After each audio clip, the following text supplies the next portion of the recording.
Hello बच्चों, let's see the following question. Explain the origin of rolling friction. हमें क्या करना है? रोलिंग फ्रिक्शन का ओरिजिन एक्सप्लेन करना है। So first of all we will talk about the key concept used in the question. इस question पे हम क्या की कॉन्सेप्ट अप्लाई करेंगे। सो फर्स्टली हमें क्या करना है? फ्रिक्शन के बारे में बात करनी है कि फ्रिक्शन क्या होता है। जब टू बॉडीज जो हैं वो क्या आती हैं, एक दूसरे के कांटेक्ट में आती हैं एंड उनके बिटवीन क्या होता है? रिलेटिव मोशन होता है।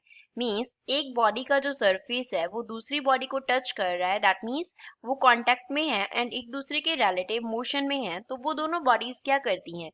उस रिलेटिव मोशन को अपोज करती हैं।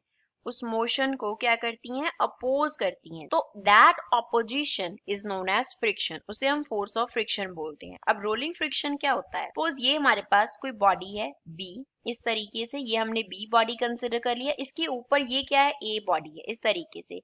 तो ए बॉडी क्या कर रहा है? रोलिंग मोशन में है। तो फॉरवर्ड जैसे जैसे वो मूव कर रहा है, तो वो कैसे मूव कर रहा है? रोल करते हुए फॉरवर्ड मूव करता है। तो जब ए बॉडी क्या कर रहा है? बी बॉडी के ऊपर, बी बॉडी के विद रिस्पेक्ट टू किस मोशन में है?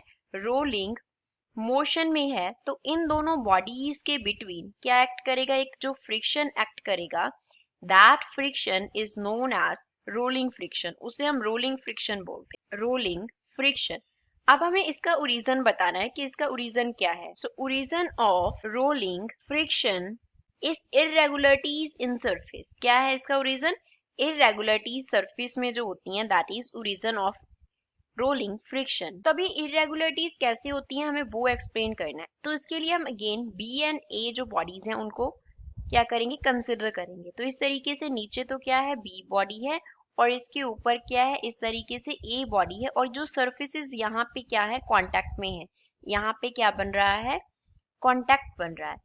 अब बी का जो सरफेस है, अगर हम उसे माइक्रोस्कोपिक लेवल पे देखेंगे तो वो इस तरीके से उसमें क्या होंगी? इरेगुलरिटीज होंगी।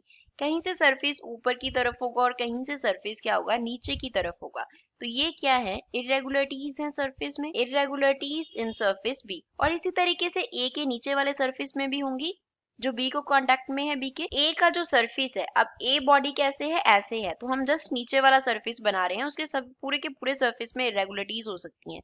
तो जो ए का सरफेस है उसके यहाँ, ये नीचे क्या था हमारे पास? बी था, ऊपर हमने ए बनाया है। तो यहाँ पे क्या है? इरेगुलरिटीज हैं। तो यहाँ पे दोनों सरफेसेस की इरेगुलरिटीज बेसिकली एक दूसरे में क्या हो जा रही हैं? लॉक हुए जा रही हैं। तो इरेगुलरिटीज की वजह से सरफेस एक दूसरे में क्या हो जाते हैं? लॉक हो जाते हैं। तो अगर सरफेसेस लॉक हो जाएंगे तो उनका जो मोशन है वो क्या होगा? अपोज होगा। मोशन क्या होगा?